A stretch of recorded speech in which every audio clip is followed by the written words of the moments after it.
Yeah.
Welcome, welcome, welcome, welcome, welcome to Sunday morning Fire Nights Football Talk, where we practice the religion of football.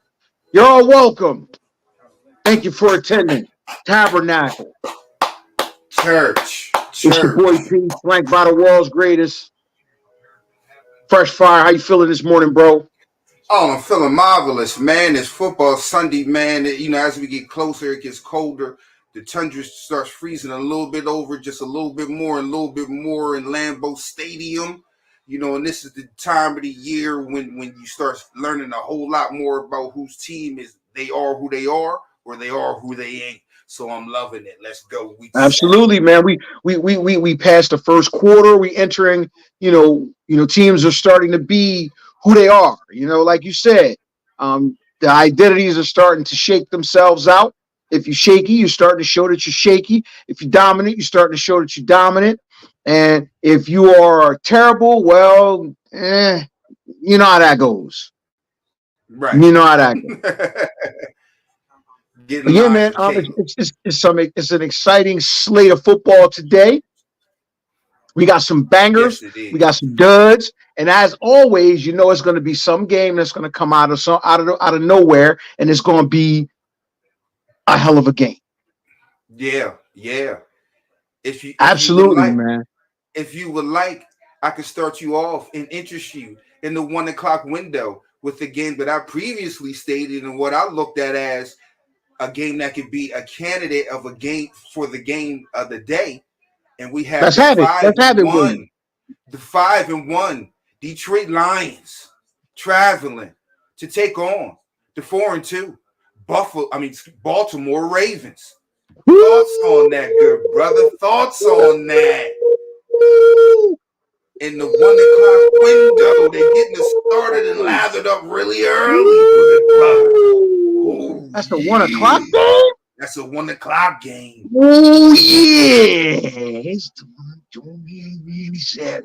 When you start off with a game this early, it gets the juices flowing. You know what I'm Oh saying? yeah, With tell that them. being said, um, Ravens, as we all know, is my AFC representative to represent the AFC in the AFC Championship game and also go to the Super Bowl.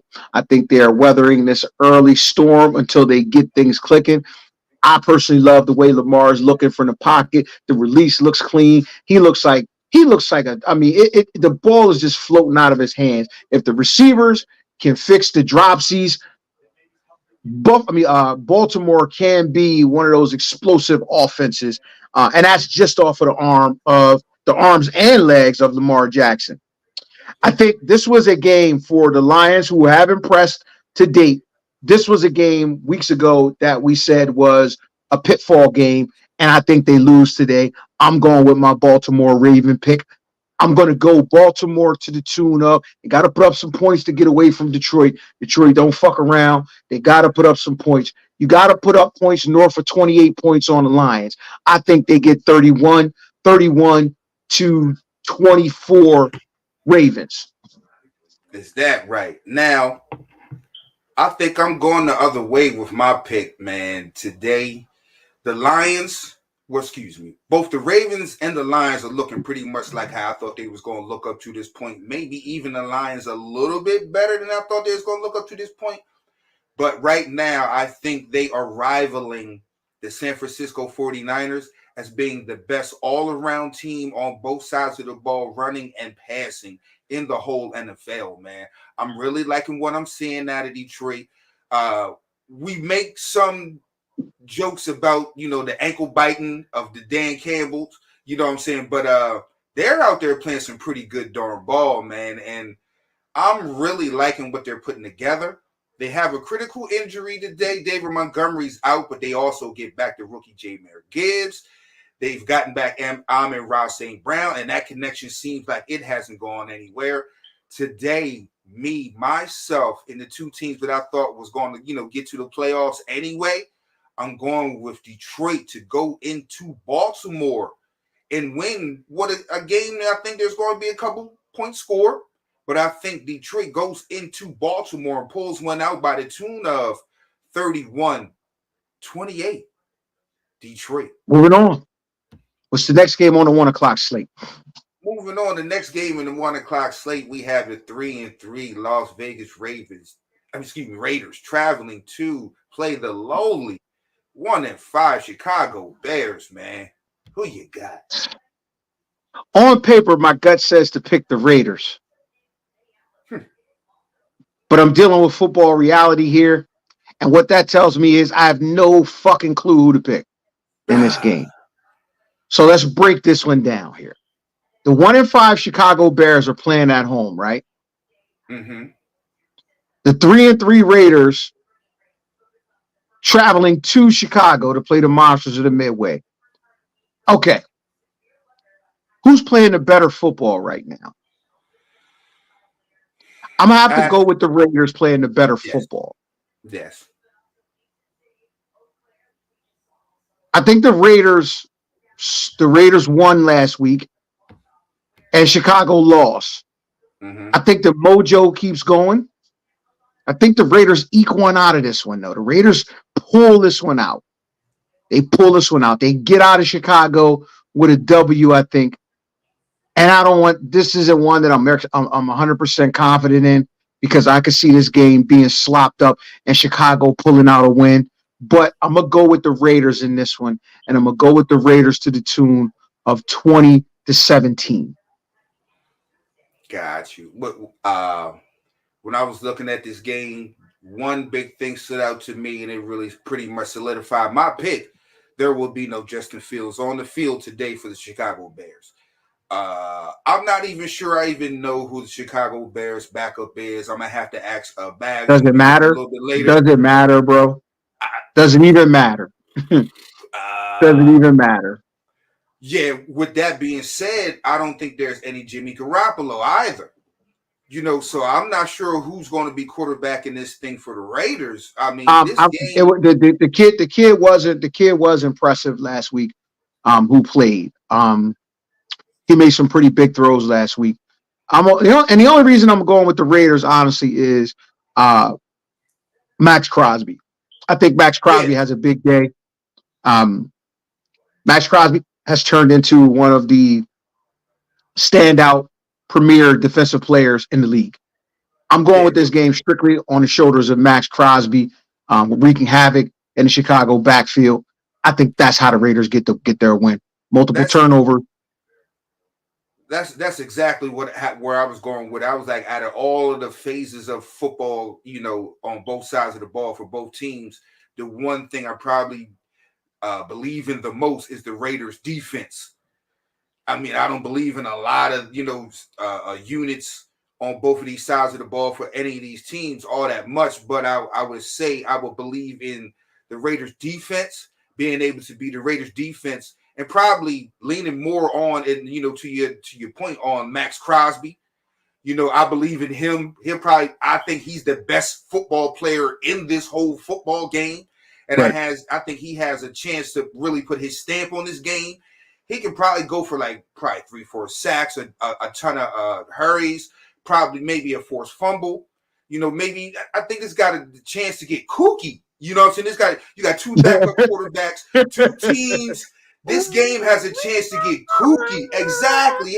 This chance has a game to get kooky. But the one thing I think I believe in, it might even be like a safety or like a defensive touchdown, something real funny, like a punt on block, third down, some real a shit. block point after attempt, run the other way. Something real funny. And I think something like this bodes a little bit better for the Raiders because I think their defense is a little more believable and solid than any other unit on either of these teams. So I'm going with the Raiders to the tune of 17-6. Okay, so we both chalk there. We're going with the Raiders. Okay, we're going chalk there. Yeah. Now, moving right along in the AFC, you have the 3-2 Cleveland Browns traveling to, some would say surprisingly, 3-3 Indianapolis Colts. Thoughts? I mean, the last preview and point that you made dovetails perfectly into this particular game because I think the best unit on the field in this game is the Cleveland Browns defense. And I think that playing Indianapolis, who isn't necessarily the most offensively gifted team in the league, bodes well for the Browns. The Browns like to muck things up, for their and much like their namesake. They like to dirty this thing up, and I think they do the same thing in Indianapolis on a fast track. Myles Garrett is all over the place today. Look for a big game from him, sort of the same way that you look for a big game from Max Crosby. I think he does some things today, and I think the Browns ultimately outlast the Indianapolis Colts to the tune of, I want to say 24-17. Okay. You know what? I think we're going to disagree on this one as well, good brother. I think everything you said about the Browns defense is true. And actually, I think they are the best unit out of all of this. Myles Garrett, I don't know if it's underrated or not, but he is in the talks for Defensive Player of the Year. Right now, he has been wreaking havoc on offenses, man. It's like if he's not sacking you, he's making you throw the ball into the dirt or he's putting a pounding on your quarterback. And those things travel. Myles Garrett has been a man for a long time. He's pounding your quarterback like a cheap whore, man. Right. With that being said, man, those plucky, those scrappy Indianapolis Colts, man, they've been impressing me all year long. Actually, with Anthony Richardson and Gardner Minshew at the helm, I've liked what I've seen with both teams. I mean, both quarterbacks. Seems like it's a little more pop with Anthony Richardson, but it seems like with Gardner Minshew, Gardner has amounted to more wins. Yeah, Gardner has steadied the ship. We'll be more center. I'll definitely make the easy plays and the easy throws to keep us in the game. And as you see, they've won those games. As opposed to Anthony Richardson, there probably has been a little bit more pop, a little bit more up and down, as you can expect from a young. A little bit more sizzle.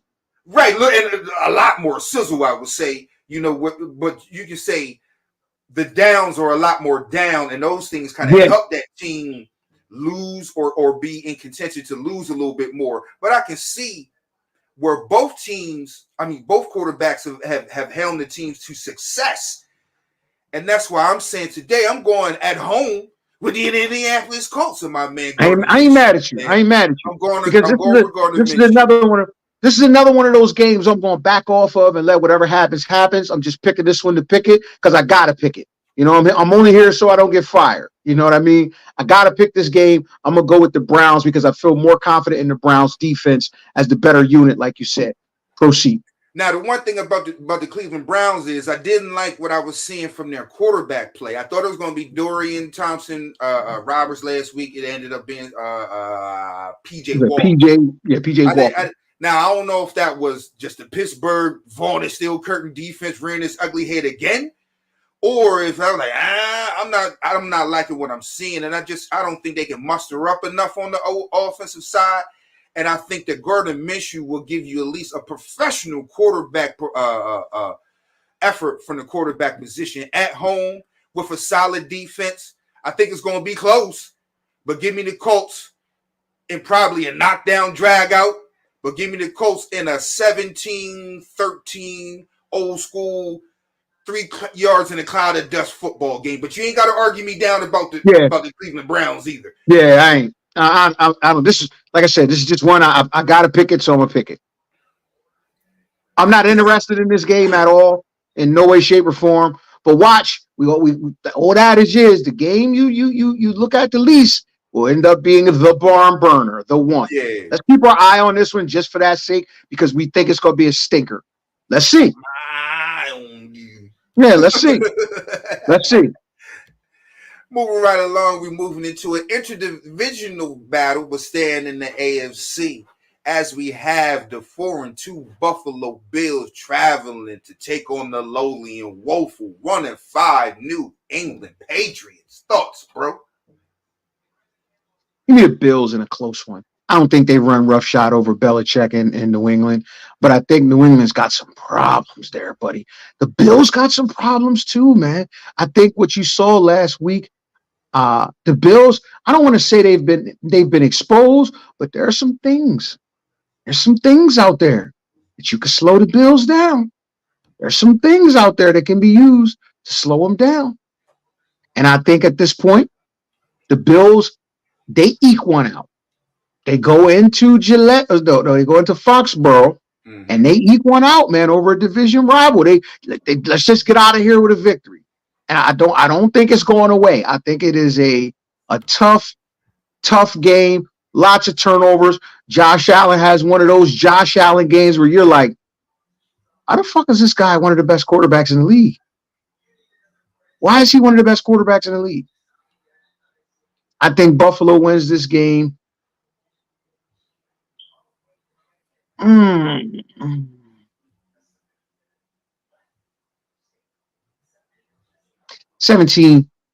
17-10. 17-10. They get out of there. They just get out of there with a win. Yeah. Yo, man, grab your bags. No. We're not eating. We're not doing anything that. Grab your bags. We getting on the bus. We out of here. Plane is ready and with wheels up in 15. Come on. Let's get out of here with a dub. I see where you coming from with that with Buffalo, man. One thing I have over the course of the season, one thing I've had my eye on, and I've had a stank eye on, the performance that one Bill Belichick has been putting down or giving up in New England. Dean Williams said he liked the over in the Bills game. I do not like the over in this bill. Unless the Bills go crazy, I do not like the over. I don't like the fact that the New England Patriots and McCorkle Jones have to participate in the over in this game. Listen, that might be the funniest shit ever that you keep calling that man McCorkle. Man, you got to play better, man. You got to play better, man. McCorkle Jones, you got to play better, man. I don't do that to a lot of people. I don't, man. But I'm saying, with that being said, the hoodie and the overall product that they're giving up in New England, man, is sickening. It's sickening, man. You know, it's offense, defense, special teams. It's sickening. And to be compared to, not compared, be one of the greatest head coaches of all time, man, for this dreck that you putting up, man, is sad. It's almost looking like, okay, I always was a believer that the players lead more to the success of a coach more than a coach leads to the success of a player. You know, but when you have performances like this, man, it really shows the gap or it really shows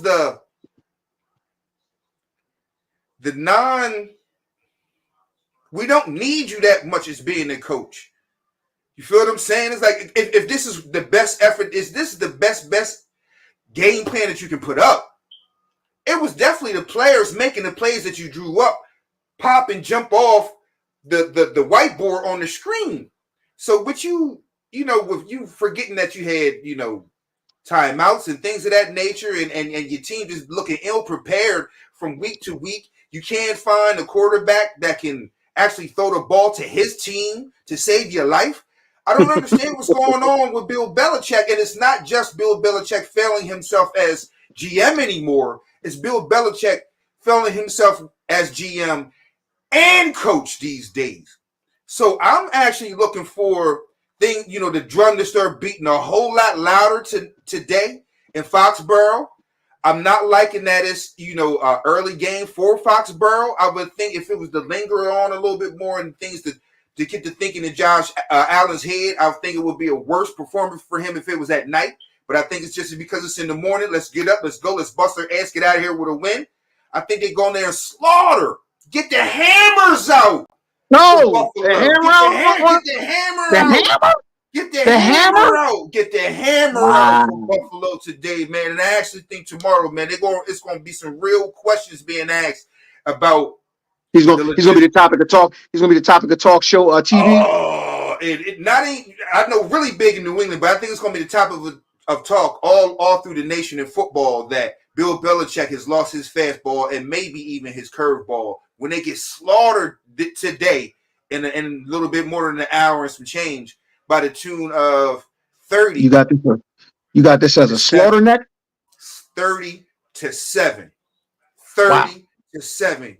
So we have a stark difference in that one. Yeah, man. And I think that's 7. I think Josh Allen might get a ball up once and they take the ball, interception, and they run the ball into maybe the inside the red zone, and they get it ain't hard to score from 12 yards out. So they get one of those. I think New England gets one of those, but I think they get the hammer put on in the day. And I think that drum gets to beating a whole lot louder in New England for some change, or at least so we're on a hoodie watch. We're on a hoodie watch. Hoodie watch. On a hoodie watch. 30-7. Bills, get the hammer out. Okay. Let's see what happens there. We got a stark difference in opinion there. Let's see what happens. Moving along to the NFC. Into the East, specifically interdivisional rivalry game between the 3-3 Washington Commanders traveling to New York to play the lowly and woeful New York Giants. Thoughts, bro? Because you said the lowly and woeful New York Giants give me every reason to think that they're going to win this game, because I do not trust the Commanders. The only thing that gives me any sort of reason that this will be a game is that they tend to perform better on the road. Road games adverse to home games, there's a stark difference in their offense. However, their defense doesn't play well no matter where they are. They have given up the league leading amount of points a game. It's a matter of whether the offense can score enough points to outpace the defense's ineptitude. For some reason, Tyrod Taylor, I think, has a big game today. Unless Washington solves his defensive woes, this will be a surprisingly not high-scoring game, but it will be in the high 20s, something to the tune of 27-24. Giants 27-24. I have zero faith in the Commanders. They have proven time and time again their willingness to be mid. This is a perfect opportunity to be mid. They're 3-3. Why not be more mid than you could possibly be by losing to the Giants? This is the team that lost to the Chicago Bears at home on national TV. Why do I think that they're going to be up to the challenge to play the Giants? The Giants win this game today. You know what, good brother, man? I think we has been split. We've been parting at the fork all day this morning, man, because I'm actually going the other way with this. As much as I've been a Tyrod Taylor fan, man, I thought he got a real raw shape, man, when he got a punctured lung and it ushered in the Justin Herbert era, which seems like it could have just been the Tyrod Taylor era to me, but that's another discussion for another day. I just look at the Giants as a team, man. I think they've looked behind their own curtain. You feel what I'm saying? When people are making the magic happen and they're juggling and they're standing above float, you may just see, the arms and the shoulders looking graceful, but you don't see how far they're paddling. And I think they've, how hard they're paddling underneath the water. And I think the Giants have seen, man, we paddled fucking hard last year to do what we did last year.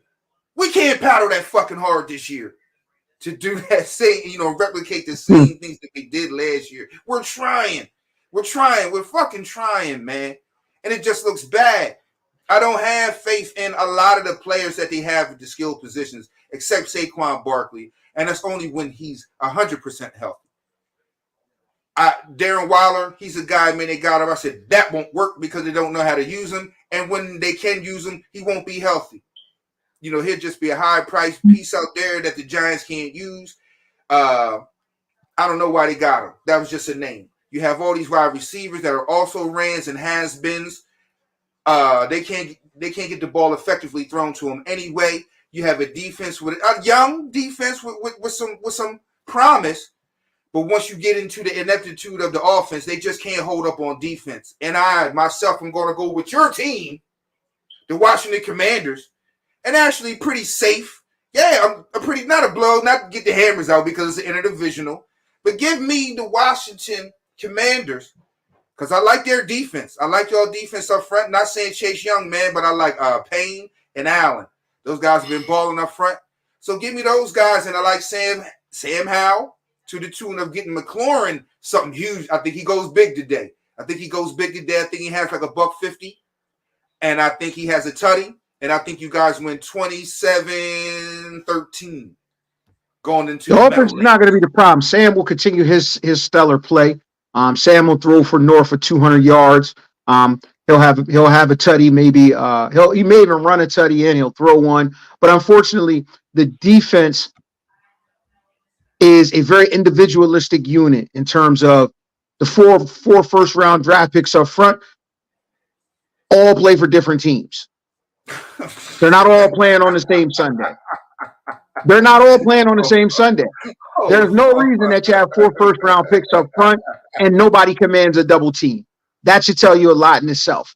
I don't trust this defense as far as I can throw it. I don't trust Jack Del Rio's play calling as far as I can throw it. I just don't think that this team can stop the Giants at home. The Giants. I just don't think so. Something weird may happen today, but I don't expect it, bro. I just don't expect it. I've seen way too much. I've seen too much. I know how this team performs. It's a road game. The offense will play well and the defense will stink. Home games, the offense doesn't play well and the defense is consistently stink. We typically have trouble with the Giants for some reason. Giants win this game. I have no reason to believe we'll win. We'll win next week. We won't win this week. It's a win, lose, win, win, lose, lose, win, lose, lose, win, lose. It's consistently mid. It's consistently mid. I'm expecting the house cleaning at the end of the year, and that's all. That's really all you have forward to look to. Sam Howell continues his ascent as a solid starting quarterback with a bright future. There are some offensive weapons. Eric Bieniemy has done a stellar job as far as play calling. In most cases, I give him a B grade, but everything else, the staff, the defense, terrible. Just terrible. Moving on. And if you wouldn't know it, that was coming from a longtime Washington Commanders fan. Moving right along. A longtime Washington Redskins fan. Oh, I'm so. You're right. You're right. Let me be politically incorrect. A longtime Washington Redskins fan. Yes. Moving right along. It's staying in the NFC, but we're moving to the dirty South as we move to the surprisingly competitive 3-3 Atlanta Falcons travel to the even more surprisingly and competitive 3-2 Tampa Bay Buccaneers. Who you got, bro? I think I would normally go with a quarterback who's had a terrible game the last week, have a bounce back game, and that would be Desmond Ridder. I don't know if we get that from him. I think this might be the Taylor Heinicke game. This may be the Taylor Heinicke game. He is under a lot of pressure in Atlanta right now, and the coach cannot lose the season. So if you see Desmond Ridder having some early struggles, look for the coach to insert the spunky wild card in Taylor Heinicke. I think the Bucs go in there and they play solid football and they make Atlanta have to make a choice on what they want to do. And their season can hinge on what they do in this moment. Now, with that being said, it's not as if I trust the Buccaneers more than I trust the Falcons. I just think that the Falcons are not there yet to a point where they can just be at home and throttle the Bucks. I think the Bucks are a quality team, a fringe playoff team, and I think they'll play just well enough to make it very difficult for the Falcons. And I think you may see Taylor Heineke today. Give me the Bucks to the tune of 17-14. Tough interdivisional game. 17-14. Bucks come out of there with the W. You know what, good brother, man? It's funny because I actually picked the Falcons to be my surprise team, not to win it, but to be actually what they are right now, 3-3, a little bit more competitive than what people thought. I thought it was going to surprise some teams, but what has surprised me most is the ineptitude that they get a quarterback and how they've overcome that to the tune of being average in 3-3. Yes. I'm like, wow, you know what I'm saying? You could probably surprise me even a little bit more if you could get just a tad bit more out of Desmond Ridder, man. You know what I'm saying? I didn't think it was, not saying it's that bad, but it ain't great. You feel what I'm saying? It's like, man, come on, man. As weird as this may sound, he just lost his first home game ever last week. You feel what I'm saying? It's weird. But what that tells me is you can't win anywhere else. So once you start losing at home, now you're a loser. now I got to make a decision because I could always count on you to win at home, but now you start losing. You start losing at home. You can't. You never could win on the road. Yeah, man. Screams Bucks to me. Screams Bucks. And that's what I'm saying. They're traveling interdivisional game. I think Baker Mayfield has definitely played solid, if not good. You know, he's definitely played solid. When you have, like I stated last week, when you have the requisite or pretty good weapons around him, I think he's plays pretty good. You know, so them being home, I think they pull out a dub over the Desmond Ridderless Atlanta Falcons. And like you say, I think they start looking at my guy, one of my favorites. You know, that was one of my favorites, Taylor Heineke. You know, I said, I really love him. He's a legend. He's a legend. He's a legend around DC, man. I mean, he is what he is. Taylor Heineke. Right, you know, he is what he is. But I think, if that's the guy you got behind you, all right, strap it up and buckle up tight. You know what I'm saying? You guys might have, it's definitely be a spark there. You guys can be able to stabilize some things with Taylor. But I'm kind of thinking like you today, man. I don't think they can go into Tampa Bay and pull it out. I think Tampa Bay probably wins the division. I do not like what I'm liking out of my pick. The New Orleans Saints right now, man. We'll talk about them a little later. Yeah, I'm going with Tampa Bay. I'm going with Tampa Bay, and I'm going with Tampa Bay pretty easy to the tune of 27. Okay, you got them cruising. Yeah, I got them kind of cruising, man. 27-14. 27-14, you know, they probably score a late touchdown or field goal to really put it out of reach. But I don't think Desmond Ridder and them can really muster up enough on the road, even as it is an individual rival.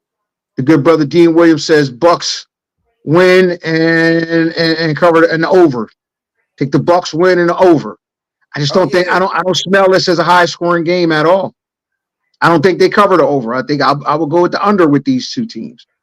Well, I could be wrong. The thing that I say about the Falcons is, man, I think Desmond Ridder, if he played a little bit better, I think they would probably be 5-1 instead of maybe like 4-2. I think they have been playing that good. Bijan, the weapons, Kyle Pitts, Drake London, when they can effectively be used, they've been pretty good. Yeah, I'm almost wrestling with wondering if Drake London and Kyle Pitts are disappointments or the fact that the quarterback play hasn't really unleashed them. I don't know. I lean more to the quarterback play really hasn't unleashed them. They've really had subpar and lackluster quarterback play in the last couple of years. Now at a certain point, there's a point where, okay, well, it ain't just a quarterback. You got to catch the balls and this and that. But when you have a guy out there, you know, or guys, not just a guy, guys out there that can effectively use you, you know, it doesn't really matter who's at wide receiver. And you got some real talent, you know, talented ball catchers, pass catchers out there, and you got talent around you. Cordero Patterson, Bijan Robinson. You got talent around you, man. You guys should probably have a pretty high-powered offense. Yeah, and that was what our thought was coming into the season. Yeah, that's why I said they were my surprise. They still my surprise team. They're still doing pretty much what I thought, just not how I thought. Or you feel what I'm saying? Like Desmond Ridder he's holding them back. To me, he's been holding them back a little bit because I'm like these guys. I lean a little bit more to the tune of they haven't been able to be unleashed. That's what I lean to. So I'm like, if it wasn't for Desmond Ridder, they would probably be 5-1 and really making me cheese as my surprise pick in the South. I can't. I'm not gonna argue. I'm not gonna argue with you on that one. Yeah, I agree with that sentiment. Absolutely. Moving on, we move into the 4:00, 4:30 football time slot as we have, man, the steel curtain, the 3-2 Pittsburgh Steelers traveling out to play the 3-3 and surprisingly plucky Los Angeles Rams. Thoughts, bro? Give me the Rams. That give me the Rams. That sounds like you felt that in your gut. I'm going with it in my spirit. Yeah, give me the Rams. Give me the Rams. Give me the Rams. The Rams rev this one up, man. It's in SoFi too. Yeah, it's in SoFi. Yeah, the Rams rev this one up, man. Puka Luka, the Kuka and Cooper Cups. They get it going. They get it going today, man. They get it going to the tune of Matt Stafford having a Matt Stafford game, what they brought him in for. They get back on track, and I think they do this one big today.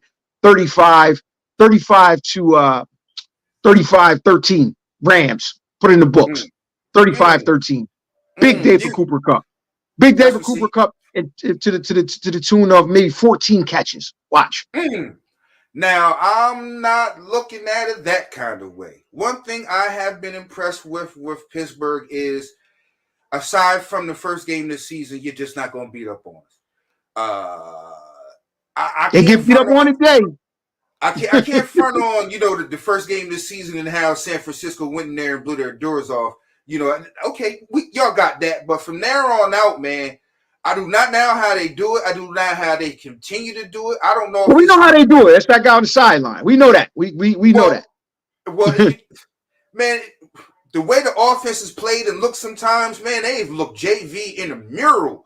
But they have gotten so many timely plays, so many players on defense punching above their weight class, just keeping the guys in the game, and then just getting one play on offense to win a ball game, man. To me, man, it's astonishing. It's astonishing how Pittsburgh, they're not even 3-3, they're 3-2. They're 3-2. They have a winning record. Yeah. But I don't think that's going to be enough to beat the LA Rams. Well, you got to beat them. You got to beat them. They're not going to beat themselves to the tune of, they're going to give themselves a fighting chance because of Mike Tomlin, and they've got a stellar, one of the league's best on defense that can wreak havoc in the younger Watt. Hey, yo, man, I don't know what Mama Watt got in her twat, but she makes I see what you did there. Mama Watt got in the twat with the Watts. But she got some real premium pass rushing baby batter. For real, they I'm trying to tell you, man. Like, they might want to premium pass rushing batter. They might want to hook up with a biogenics. We make premium pass rushers around here. Come get some of this. 20 years, you'll have a fucking game record. Trust me. Yeah, but you'll have a gold jacket guy. You have a gold jacket, man. They probably have multiple defensive players of the years, fucked up people's quarterbacks, all kind of shit. But I actually think this one is going to be a lot closer to the tune, just because, like you said, man, Mike Tomlin, man, the standard is the standard, and you just a lot of respect for Mike Tomlin, man. A lot of respect for Mike Tomlin. I have a huge respect for Mike Tomlin, man. I have a huge respect. Mike Tomlin is a fire nice guy. I'm not having no Mike Tomlin. I don't give a fuck if the Steelers don't win any games ever again. Leave Mike Tomlin's name out your mouth. Yeah, we tolerate no Mike Tomlin slander around these parts. that can get you a ban for real. We that guy just keeps pulling wins out of his fucking hat. There is nothing other than respect and salute for that man. But I think today with a geriatric style of play, with what he's always given. Man, it's all be like, look, man, it's like maybe we drawing up plays in the dirt, man. You know what I'm Who saying? is the GM? Who is the GM in Pittsburgh, man, that keeps this style of play, man? Like, who's the GM? I don't know, man, but it's just funny how somebody made the point. I can't remember who made the point, but they said, man, whatever they do in Pittsburgh, the sauce that they have in Pittsburgh, they can develop and draft and spot difference makers all over the field. They just kept getting the quarterback wrong. And they was like, if you want to go there, if you want to get you a pass rusher, a game wrecker, oh, Pittsburgh. A linebacker, Pittsburgh. You want to get you a wide receiver, oh, Pittsburgh. And they've been developing guys all crazy, all across the board in Pittsburgh. And all they do is just keep fucking winning. Still Curtin style of fucking football. I don't understand it. But what I will do is respect it until Mike Tomlin is no longer a coach. We will tolerate none of that slander around here. But I think today they lose a close one. I think they lose a close one. I think my guy Puka Nacua is going to have a little bit better game than people think. I think it's going to be close because I think they do a little something to Cooper Kupp today, and I think it's a Puka Nacua day, and I think they win the game tough, something like 20-18, something rough and rugged. They pull that thing out in SoFi.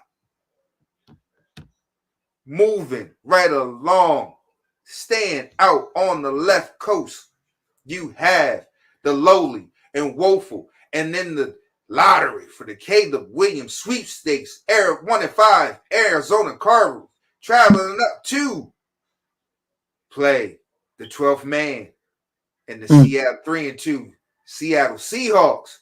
Thoughts, bro? I think Seattle gets right. I think Seattle gets right this game. But I also think this is one of those stupid, quirky games where the Cardinals actually win. But I'm going to go with my better judgment here. Give me the Seahawks. Give me the 12th man. Only because of how poorly they played last week. They rebound. Geno gets right. Everybody gets right. Everybody eats B. Everybody eats B. Sorry, Arizona, but I think Seattle gets right. Big game on the ground. Seattle ground game brings it. Lots of turnovers today. Seattle wins this game 28-10. Give me 28-10 Seattle. Yeah, I'm kind of thinking the same way along the same lines today. It's an interdivisional, and Arizona, even though they've lost 5 games, they've played pretty admirably in a lot of those games. You know, I can't front on the effort they're giving up. You know, you got, because you still have professionals out there. You got Buda Baker, you got Zach Ertz, man. You got some professionals out there that's willing to put forth a professional effort. But at the end of the day, man, they just don't have enough. And I think this you keep losing, that loser mentality creeps in, man. Yeah, a lot of things start creeping in, man. You know, things go from bad to evil real quick. Yeah, man, life starts coming at you fast when you're 1-5 and you're going hard. My hamstring may not be as loose as I thought it was, coach. I might can't go today. You know what I'm saying? I might can't go today. And shout out to good brother neighbor Nate. Omar Khan has been the GM since 2011 in Pittsburgh. Good looking out. Good looking out, Chief. But back to, you know, Arizona and Seattle. I think Seattle gets right today. I actually think they have a couple guys might be a little banged up on the outside. It'll be a true game time decision with DK Metcalf and his ribs. Taylor Lockett has a hamstring. If I'm not mistaken. I haven't heard much from DK Metcalf all year anyway, to be honest with you. Right. I haven't heard much. Seattle stumbled out the gate a little bit. Yeah. Much to our chagrin. Yeah, I still think they will win their division. Because I don't think they have played their best ball yet, but I think their defense has played pretty good. And I think today their defense gets right, and it allows the offense to get right today. I ain't gonna say it's a hammer game but I definitely think they win this one easy because it's an interdivisional, and I like it almost along the lines of you. I like it something to the tune of 27-9. You know, Arizona. Okay, so we're going chalk on that one. We're going chalk on that we're one right going there. chalk on that one. You know, All right. I don't really like Arizona to do much. We're gonna take the home team, and we're gonna take the both team. We're gonna take the home team easily. Yeah, easily. Moving right along to the 4:30 slot in your football window. Interconference game. As we have two teams that has underperformed this season, as we have the 2 and 3 Green Bay Packers traveling to play this could be the worst NFL coaching job in history. Led Sean Payton 1-5 woefully. Denver Broncos. Thoughts on this game, bro? Ah, man. You had a dig the crust out your eye. Wow. I got this really conjure up something here. Okay. Let me talk myself through this. I've made no bones about my early season admiration for the Green Bay Packers. What I thought had the potential to be a very good season for them has now changed midstream. I think what we have here is I'm now seeing the growing pains. I thought it was going to be seamless. But we got some growing pains here in Green Bay. But they've been a more cohesive unit than Denver. Denver just seems to be in shambles. I mean, all up and down the roster. I mean, I'm asking myself, how can Green Bay win? I've seen flashes of Green Bay play well. I've seen less of those flashes in the Broncos. But I'm going to go out on a limb here.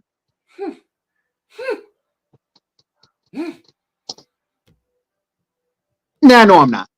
I'm not going out on a limb. No, I'm not. I'm not going out on a limb. You sure? No, I'm not going out on a limb here. Give me the Packers. I don't feel comfortable with this, though. I don't feel comfortable with this. Because no. You know what? I'm gonna go out on a limb. Let's live dangerously. Give me the Broncos. Give me the Broncos big. Give me the Broncos big. There we go. Yeah. Give me the Broncos big today. Give me the Broncos big today. Ooh. Is give it me the Broncos game? Big a hammer game? Yeah, give me the Broncos big. Break out the hammer. Give me the Broncos big. Yeah, give me the Broncos big. Fuck it. Let's live dangerously here. Let's be a sports prognosticator. Broncos 3 touchdowns. Yeah, Broncos by 3 touchdowns. Yeah. That's how you feeling, good brother? Yep. Who you got? Listen. I'm gonna go ahead and jump out. I'm gonna jump out there. I'm gonna jump out the roof on that one. I ain't even mad at you, good brother. I'm not mad at you at all because these two teams to me, man, it's a lot of stink involved here. If it wasn't for some of the interesting storylines that's connected to this game, I would almost say it's a shake 'em up game. But I actually have a favorite of mine. Not saying a favorite of mine, but I have a pick who I think I can't say confident about, but who I think will win the game today when they play it. Somebody's got to do it. Somebody actually, somebody doesn't have to win. You know what? Somebody doesn't. Look, I mean, without me jumping out the roof, shit, I wouldn't be shocked if this ended up as a tie. But I wouldn't be. I'm gonna live dangerously. I wouldn't be surprised if it's an 11-11 game and they have 2 actual overtimes. But I actually think there will be a winner. And I actually think the winner of the game will be the Denver Broncos. We're going chalk with that one. You got a close game or you got them going away? Oh, I got it a close game. Game because I'm not picking that game with a lot of belief. I'm just saying. We only picking the game because we have to. Yeah, we got to, man. You know, I'm only here so I don't get fined. And I don't have a lot of belief in Sean Payton. That's Damn, the it's crazy. that's the part that I have a real Whoa, that's tough. How gear far the grind. mighty have fallen. How far the mighty have fallen, and every chance I get, I like to bring up how he stated that Nat Hackett, quote unquote, performed quite possibly the worst head coaching job in NFL history. That's a rough statement to say about your brethren, though. You know what I mean? Brethren, and to have that statement aged so poorly for Man, you to actually weekly. show It's up. Listen, each week it aged poor and poor and poor. Every chance I get, I have to remind people that that's what he said. And he said, I know I said it, but guess what? Hold my beer. I'm going to go out here and outdo it with an even worse, historically bad head coaching job. So this is the part I'm not understanding today. Like I said, I'm picking the Broncos. Yeah, but this is how I feel. Listen, let's get crazy. Let's get crazy. Let's get crazy, man. I'm picking the Broncos, but it's not because of Sean Payton long term. Put it like that. I think Sean Payton can coach through a game, but I think he was a little bit more overrated as a QB whisperer and a savior and an offensive guru. Like I said, I always like to put a whole lot more credit and give a whole lot more credit or give a lot more blame to the players. To the players, and if I had fucking Drew Brees, I think I could be pretty goddamn successful myself too. You feel what I'm saying? How your ass look with Jameis Winston? How your ass look with other people? It doesn't look the same. Now, when you got Russell Wilson, it looks horrible. So that speaks to coaching. You know what I'm saying? Well, like you are the head coach of the football team. That means you have knowledge of all things football on the fucking football team. And one of your specialties, one of the things in your wheelhouse is offense and how it's played from the quarterback position, because you work intimately and very closely with all your fucking quarterbacks. That's one thing this is one thing I've always said is one of the most overrated fucking jobs in sports across the sports landscape is a quarterback coach. You stink dumpster juice. A quarterback coach is one of the most useless motherfuckers out here, because most of the time, all the quarterbacks that you're coaching, you never really coach them to be any better at any fucking thing. Significantly, it's more of the head coach, or it's more of you, the offensive coordinator. Right. The quarterback coach, he's sitting around like, yep, you need to hitch on your third step. And it's like everybody else is like, I'm the quarterback coach. I make sure his 1, 2, 3 drop and his hitch is right. I make sure when Dak is getting his hips in it, you know, in the beginning, that's me. That's the quarterback coach. And I'm like, wow, you're so fucking useless, because quarterbacks out here still fucking suck, or can even get worse. So who's coaching these? Who's coaching Russell Wilson to be fucking worse, more intimately than his useless ass quarterback coach and his motherfucker overrated ass head coach? Yeah, pretty much. But I still picked him. I still fucking picked him too, man. Let's get crazy. Yeah, kind of turns my stomach a little bit, but hey, man, I got Denver. Hey, this is listen. I wouldn't even feel bad if Green Bay won this game. Like, it's just, look, man. I think that if anything, listen. Denver is going to beat the shit out of somebody. This feels like the perfect week. I hope so. I hope make us look like winners. Moving on. Moving on to an interdivisional game, and it bodes to be a little bit more competitive than the record states, as you had the AFC West 2-3 Los Angeles Chargers traveling to, man, whoever they playing gonna win. Fuck the Chargers. Whoever they, I don't care who they playing. Okay, well, that'll make it much easier when you hear that they're playing the division-leading 5-1 Kansas City Chiefs. Kansas City gonna beat shit down there, man. Now watch this be the fucking game that the Chargers win. Watch. Because the Chiefs are 5-1. They can afford to slip up here. The Chargers desperately need this game. Chargers will come in here and win this. No, but then what that says is they win when they're supposed to win. And we know the Chargers don't do that. The Chargers don't win games they're supposed to win. They don't win at it in a timely fashion. So no, Chiefs beat the shit out of the Chargers. No, Chiefs win. Chiefs win. You won't get me again, Chargers. You won't get me again. You won't get me again. No, absolutely not. You won't get me again. You gotta get off that LA Chargers narcotic, man. You gotta get off that, man. They have you coming up fucked up, man. That LA Chargers narcotic can have you coming up bad, man. Won't get me again. If it's one thing that I believe in wholeheartedly as a staff record label in the club, it is Andy Reid and Patrick Mahomes. Those two people right there are the most important duo in the NFL, period, bar none. The law firm of Reid and Holmes. Reid and Mahomes.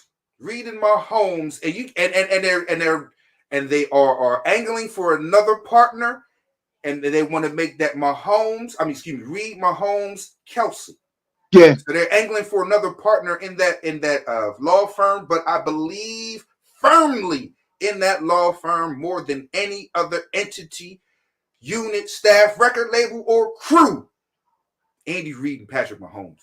Let's go. Moving on. Not much more to say about this one, man. Oh yeah, smashing. And yeah, not much to say. It has more to do. It has more to do with. I think no. Actually, it's a combination of both. The continued failures of the Chargers and the excellence of the Kansas City Chiefs. Moving on. Moving right along to what a lot of people have in their calendars locked in all day long as their game of the day, and it is America's game of the night, as you have the AFC East. Miami 5-1 Dolphins traveling into what is going to be raucous, what is going to be energetic, what is going to be off the chains with the NFC East leading 5-1 Philadelphia Eagles. Thoughts, bro? Eagles breaking out the nostalgic Kelly Green uniforms tonight. You got the nostalgic football field with the old logos on the field. Prime time, a raucous Philadelphia crowd. You got the Miami track team coming in. On paper, this bodes to be a very explosive game. Statistically, supports that as well. Miami defensively does not play well on the road. Philly has amped up and gotten Julio Jones. The jury is mixed on his effectiveness at this point. I see what the Eagles are doing. They're not bringing him in to be A1. A2, they're bringing him in to wake Quez Watkins up. And if they get production out of him, Quez is bumped down to the 4th receiver spot, if not benched or cut. This can't hurt them because Quez has hurt them. Yes, he has.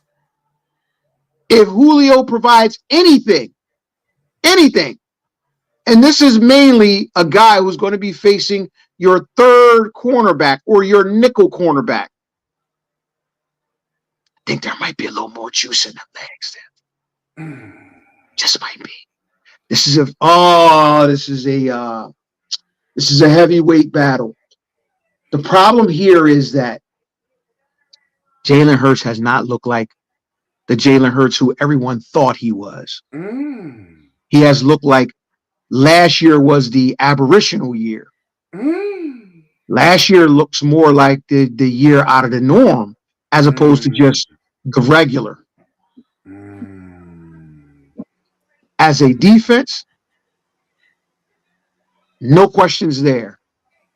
Secondary is a little soft, but hell, when you don't have enough time to get it there, who cares? Big Play Slay is out there. If he plays today, he has to play today. If Big Play Slay does not play today, whoo, Miami is well equipped to the blitzing schemes. They have in their wheelhouse lots of short, quick slants, bubble screens, things of that nature, and the requisite guys to take any catch to the house. Give me the Miami Dolphins in this one.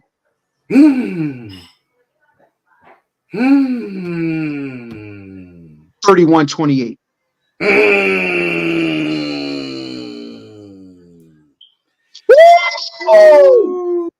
Good brother. Good brother. As you spoke so eloquently about the Eagles, man, let me speak on the other side of the field, man. They're going up against the Miami Dolphins, the track team. Actually, one of my Super Bowl picks and one of the participants that I predicted to be in the Super Bowl, and they haven't let me down once this year. They have tapped into something, and it's working like gangbusters for them. I'm not sure if I can quantify what it is, but I know that damn Mike McDaniels can.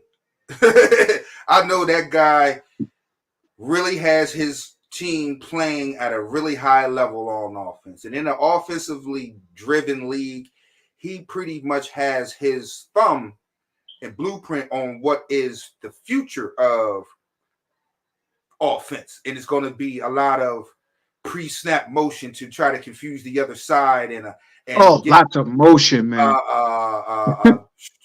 Stretching the field so you have to defend every blade of grass from sideline to sideline, 52 feet and a whole 100 yards.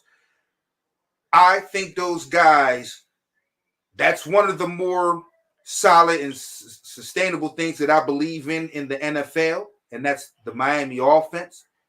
But they're going up against a very, very staunch defensive line. They cannot think that they're going to have all day to throw this ball. They cannot think that a lot of time is going to be given to the receivers downfield because the line is the line for the Eagles.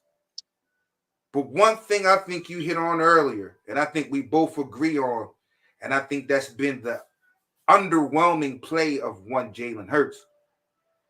I've been looking at Jalen Hurts, and obviously he's been playing okay, decent, but he hasn't been, mids, as you was calling some things earlier, mids. But as I looked at the way they played last year in reference to how they played this year, he was the difference in why they was considered up here at 6-0 or 5-1 because they're still 5-1. Right. And why, absolutely. Yeah, absolutely. And he's the reason why a lot of people think they're 5-1 is right here. Because what I've seen from I've never seen the league and the public so down on a 5-1 team. Yeah, I've seen a lot of people identifying the fact that this isn't the best the Eagles have looked in the last, between this year and last year. With the same people they have on their team, they can look substantially and significantly better than they've played. The one thing that I've saw that may be a very significant piece, and why they're not playing that good, is Jalen Hurts. He's been missing Dallas Goedert. He's been missing wide open Devontae Smiths. When he's thrown the ball to a Quez Watkins, he's dropped the ball and been out of place. But the biggest thing that I've seen with him is his decision making has gotten worse. And I'm like, I'm a firm believer. Yeah, he rarely if ever turned the ball over last year. Yes, his decision rarely if ever. Throwing the ball into coverages, throwing the ball off your back foot, not throwing the ball away and taking sacks, not throwing the ball away and taking unnecessary hits. All those things add up to your team ultimately losing a lot of close games that you was winning last year. Or you didn't make critical mistakes to where, okay, we can go up 14 here as opposed to that's a 7-point swing. Like I would always say, people say, he played great in the Super Bowl. He didn't outplay Patrick Mahomes because you probably got to play perfect against him. And the one thing that you can look at in the Super Bowl that swung the tide to the Kansas City Chiefs was Jalen Hurts fumbling and that going back for 7. Other than that, he plays great. Dog, we got to look at you. Now, fast forward to this year. Jalen Hurts is your decision making. Now, he's been running a little bit more, and that's fine. But you've been the one throwing these picks all crazy. Like, yo, dog, you got more picks now than you had all year last year.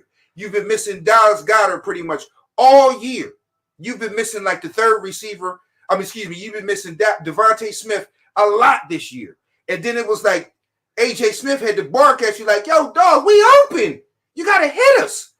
That doesn't necessarily mean you playing great when people got to holler at you. Now, it's understandable. It's football. It's water under the bridge. But I'm pretty sure people like, yo, dog, I'm open. What's happening? I know you can get this done. I know you see what's happening, what's going on. Let it loose. And stop throwing the ball to the other people. We know you better than this. So with that being said, I am also taking the Miami track star Dolphins in a close one.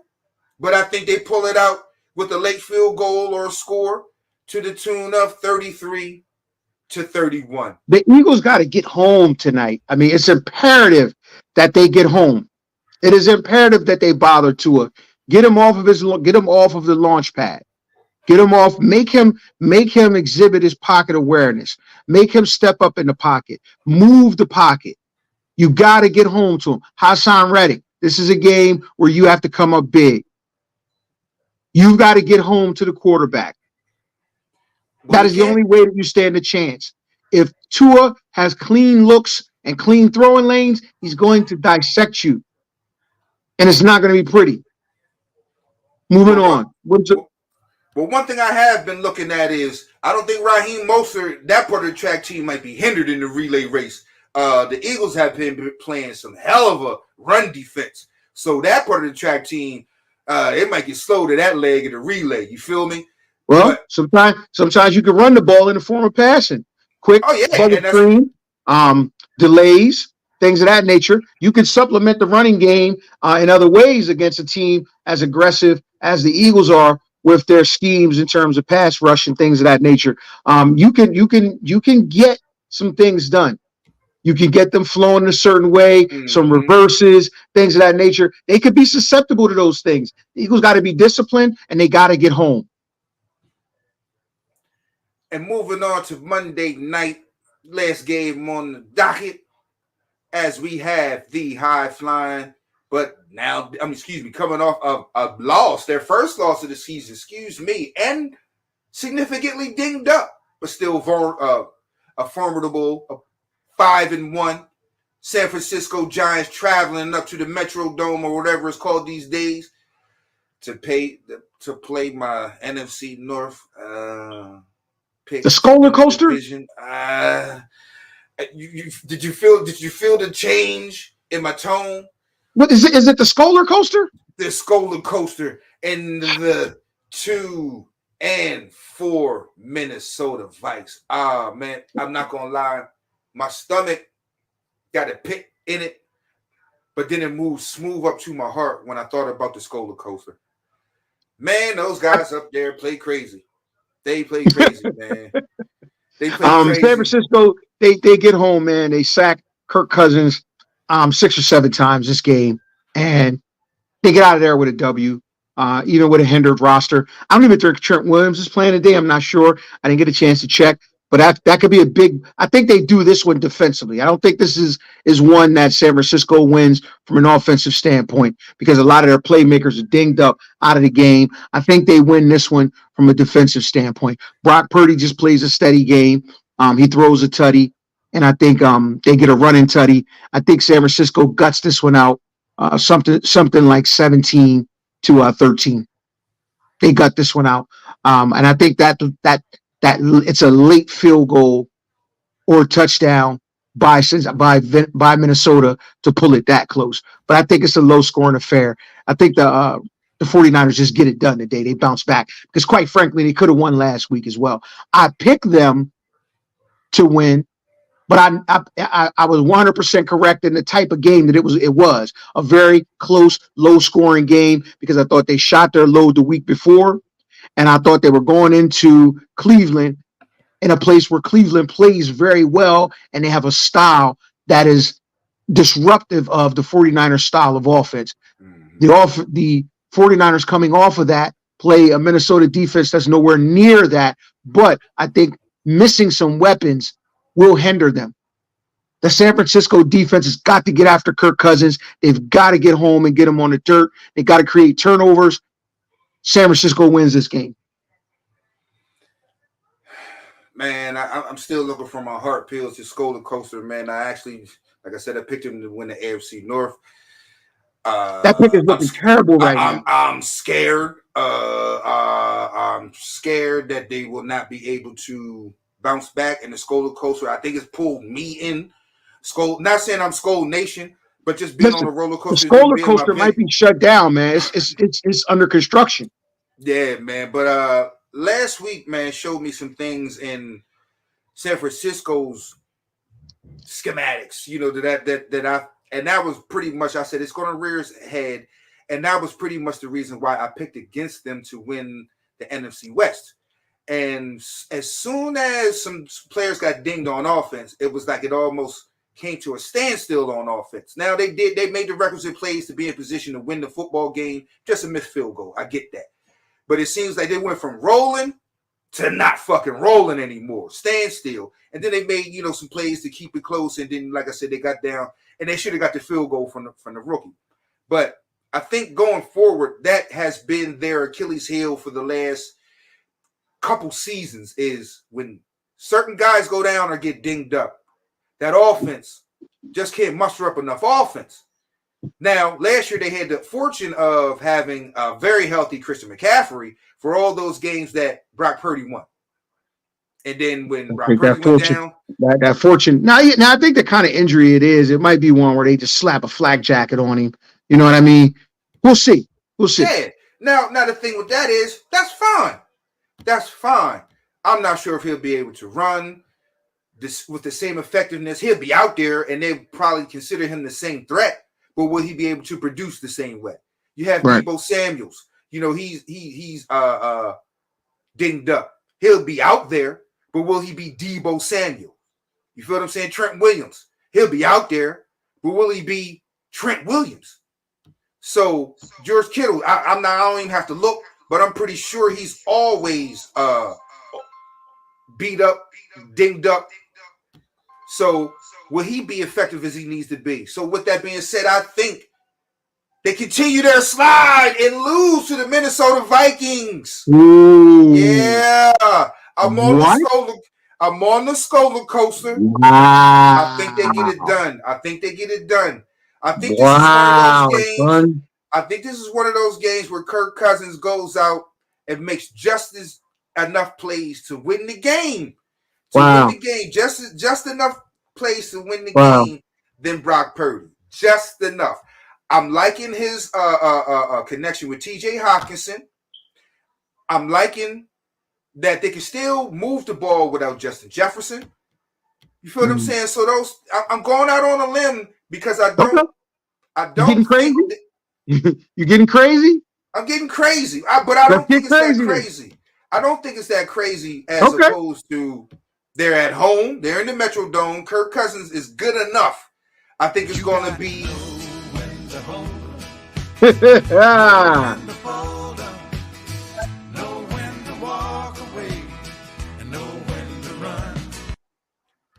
That's what I'm saying, man. I think I'm liking the mojo that Minnesota has as opposed to the mojo that San Francisco doesn't have. And I think that this is some of the stink that gets on San Francisco. And like, oh, this is a game you think they should bounce back off the mat, get right. Nah, it sort of kind of goes the other way for them. And I don't think it's a get right. I think it's one of those games where, they muscle this one through. It's not a get right game at all. I don't think it's a get right game. I think it's a game that they just show some resilience and some stick to itiveness, and they pull this one out. Not a get right game. Not a get right game, because a get right game is a total shellacking. Yeah. But I think they muscle their way through this, because I think had they won last week, they lose this week. I think it's just that point in the season where it's you know how the football laws shake out. You know what I mean? If you're truly good, there's going to be that game that you drop. You dropped it last week. I think they get back and they win this one. They get back in the win column. That's what I'm saying. I'm thinking the other way on that one. Okay. I think that they should have won both games. They should have won the one last week, but it's not a week-to-week thing as far as, we should have won last week, so we should pummel these guys this week. To me, I'm looking at it as, if you couldn't win last week, you probably won't win this week. And that's I'm not saying anybody's going to get blown out or anything like that, but I think the reasons why you lost last week would be the same reasons why you lose this week. I think they're too good to lose back-to-back games. I think they'll identify some things, they'll fix them, and they'll get in the win column this week. And with that being said, another stellar episode, bro. Everybody listen, man. Save your food until the last game. This is going to be one. It could be one for the ages. I think I'm going to virtually be able to hear the stadium from here. It's going to be that raucous in Philly. It is that kind of game tonight. Get your favorite dips. Get your favorite food. Sit down. Turn the lights off. Turn that volume all the way up. And enjoy the game tonight. It should be a slobber knocker. A good old-fashioned NFC clash. Once again, it's the Fire and Ice pregame show. It's your boy P. Fresh closing thoughts. Man, I can't wait today to see all these games going off. It's always something that surprises you. It's always something that makes you go, yep, I saw that coming. But there's a possibility for a great slate of games. I can't wait for tonight because it's just around here in this area, man. It's something about the football. It's something about the sports fans in this area. You also got the Philadelphia Phillies. They bring in the motherfucking smoke. So with that energy mixed in with, you got all day today to pregame and tailgate. The tensions is high, man. The expectations, the tension is high. It's something about when the